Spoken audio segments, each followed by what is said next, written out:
DCB മീഡിയയുടെ പുതിയൊരു വീഡിയോയിലേക്ക് സ്വാഗതം. രാജ്യത്തെ എല്ലാ ഔദ്യോഗിക ആവശ്യങ്ങൾക്കും ആധാർ കാർഡ് ആവശ്യമുണ്ട്. മാത്രമല്ല, ഒരു വ്യക്തിക്ക് മൊബൈൽ സിം കാർഡ് എടുക്കുന്നതിനോ ബാങ്ക് അക്കൗണ്ട് തുടങ്ങുന്നതിനോ വാഹനമോ വസ്തുവോ വാങ്ങുന്നതിനോ ഒക്കെ ആധാർ കാർഡ് ആവശ്യമായി വരുന്നു. ഇപ്പോൾ ആധാറിലെ വിവരങ്ങൾ കൃത്യമായി അപ്ഡേറ്റ് ചെയ്യണമെന്നും അല്ലാത്തപക്ഷം കുട്ടികളുടെയും മുതിർന്നവരുടെയും എല്ലാം പല കാര്യങ്ങൾക്കും തടസ്സങ്ങൾ നേരിട്ടേക്കുമെന്നുമുള്ള അറിയിപ്പുകളുമാണ് ആധാർ കാർഡിന്റെ നടത്തിപ്പ് ചുമതലയുള്ള unique identification authority of India UIDAI 7 വയസ്സ് പൂർത്തിയായ കുട്ടികളുടെ ആധാർ കാർഡുകൾ മാൻഡേറ്ററി ബയോമെട്രിക് അപ്ഡേറ്റ് പൂർത്തിയാക്കണമെന്ന് രക്ഷിതാക്കളോട് ആവർത്തിച്ച് ആവശ്യപ്പെട്ടിരിക്കുകയാണ്. നിർബന്ധമായും പൂർത്തിയാക്കേണ്ട ഈ പ്രക്രിയ ചെയ്തില്ലെങ്കിൽ കുട്ടികളുടെ ആധാർ കാർഡുകൾ പ്രവർത്തനരഹിതമാകുമെന്നും UIDAI മുന്നറിയിപ്പ് നൽകിയിരിക്കുകയാണ്. നിലവിലുള്ള നിയമങ്ങൾ പ്രകാരം 5 വയസ്സ് പൂർത്തിയാകുമ്പോൾ കുട്ടികളുടെ ബയോമെട്രിക് വിവരങ്ങൾ പൂർത്തിയാക്കേണ്ടതുണ്ട്.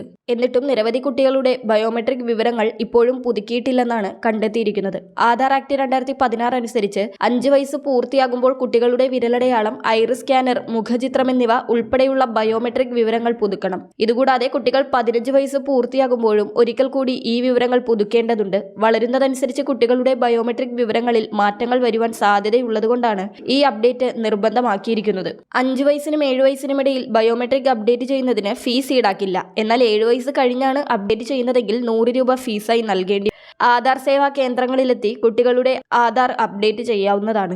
ആധാർ കാർഡ് ഉടമകൾക്ക് അവരുടെ വിവരങ്ങൾ സൗജന്യമായി മൈ ആധാർ പോർട്ടലിലൂടെ ഓൺലൈനായി 2026 ജൂൺ 14 വരെ അപ്ഡേറ്റ് ചെയ്യാം. ഡാറ്റാബേസിന്റെ കൃത്യത ഉറപ്പുവരുത്തുന്നതിനും സേവന വിതരണം മെച്ചപ്പെടുത്തുന്നതിനും ഓരോ 10 വർഷം കൂടുമ്പോഴും ആധാർ രേഖകൾ അപ്ഡേറ്റ് ചെയ്യുവാൻ കേന്ദ്ര സർക്കാർ ആധാർ ഉടമകളോട് നിർദ്ദേശിച്ചിട്ടുണ്ട്. നിങ്ങളുടെ ഉപയോഗിച്ചുകൊണ്ടിരിക്കുന്ന മൊബൈൽ ഫോൺ നമ്പർ നൽകിയില്ലെങ്കിൽ പലപ്പോഴും OTP ലഭിക്കാതെ പ്രശ്നങ്ങൾക്ക് കാരണമാകും. അതുപോലെ മാറ്റങ്ങൾ വന്നെങ്കിൽ നിങ്ങളുടെ ഫോട്ടോയും പുതുക്കേണ്ടതാണ്. ഇപ്പോൾ പല ആധാർ അധിഷ്ഠിത സേവനങ്ങൾക്കും മസ്റ്ററിങ്ങിനുമൊക്കെ ഫേസ് സ്കാൻ ഉപയോഗപ്പെടുത്തുന്നത് കൂടിക്കൂടി വരികയാണ്. പഴയ വിവരങ്ങൾ മാറ്റി പുതിയത് നൽകുമ്പോഴും അല്ലെങ്കിൽ തെറ്റായ വിവരങ്ങൾ മാറ്റുമ്പോഴും കൃത്യമായ വിവരങ്ങൾ തന്നെ നൽകുവാൻ ശ്രദ്ധിക്കണം. കാരണം പല അപ്ഡേറ്റുകളും വീണ്ടും ചെയ്യാനാവില്ല.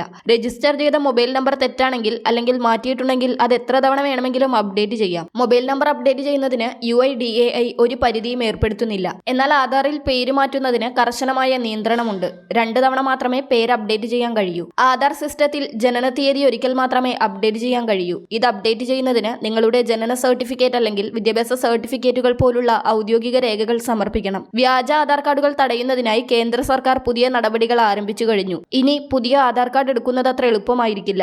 ഒന്നാമത്തെ മാറ്റം ഓൺലൈൻ വെരിഫിക്കേഷനാണ്. നിങ്ങൾ പുതിയ ആധാറിന് അപേക്ഷിക്കുമ്പോൾ നിങ്ങൾ നൽകുന്ന പാസ്പോർട്ട്, റേഷൻ കാർഡ്, ജനന സർട്ടിഫിക്കറ്റ് തുടങ്ങിയ രേഖകൾ സർക്കാർ ഓൺലൈൻ ഡാറ്റാബേസുമായി ഒത്തുനോക്കി ഉറപ്പുവരുത്തും. വ്യാജരേഖകൾ നൽകി ആധാർ എടുക്കുന്നത് പൂർണ്ണമായും തടയുകയാണ് ലക്ഷ്യം. രണ്ടാമതായി, വെരിഫിക്കേഷന്റെ ഉത്തരവാദിത്തം സംസ്ഥാന സർക്കാരുകൾക്ക് കൈമാറുന്നു. സംസ്ഥാന സർക്കാർ നിയോഗിക്കുന്ന ഒരു പ്രത്യേക പോർട്ടൽ വഴി നിങ്ങളുടെ രേഖകൾ ശരിയാണെന്ന് ഉറപ്പിച്ച ശേഷം മാത്രമേ ഇനി പുതിയ ആധാർ അനുവദിക്കൂ. അനധികൃത കുടിയേറ്റക്കാർക്ക് ആധാർ ലഭിക്കുന്നത് തടയാൻ ഇത് സഹായിക്കുമെന്നാണ് സർക്കാർ പറയുന്നത്. പുതിയ ആധാർ എടുക്കാൻ മാത്രമല്ല, നിലവിലുള്ള ആധാറിലെ പേര്, വിലാസം പോലുള്ള വിവരങ്ങൾ മാറ്റാനും ഇനി കൂടുതൽ പരിശോധനകൾ ഉണ്ടാകും. നിങ്ങളുടെ പാൻ കാർഡ്, ഡ്രൈവിംഗ് ലൈസൻസ്, തൊഴിലുറപ്പ് കാർഡ് എന്നിവയുടെ വിവരങ്ങളുമായി ഒത്തുനോക്കിയ ശേഷമാകും മാറ്റങ്ങൾ അനുവദിക്കുക. ഇനി പുതുതായി ആധാർ എടുക്കാൻ പോകുന്നവർക്ക് കാര്യങ്ങൾ അല്പം ബുദ്ധിമുട്ടാകും. ശരിയായതും ഓൺലൈനിൽ വെരിഫൈ ചെയ്യാൻ കഴിയുന്നതുമായ രേഖകൾ കയ്യിൽ കരുതണം. ചുരുക്കത്തിൽ ആധാർ കൂടുതൽ സുരക്ഷിതമാവുകയാണ്. എന്നാൽ പുതിയതായി എടുക്കുവാനും മാറ്റങ്ങൾ വരുത്തുവാനുമുള്ള നടപടിക്രമങ്ങൾ കൂടുതൽ കർശനമാവുന്നു. ഇത് രാജ്യത്തെ KYC സംവിധാനങ്ങൾ ഏകീകരിക്കുന്നതിനും സഹായിക്കും.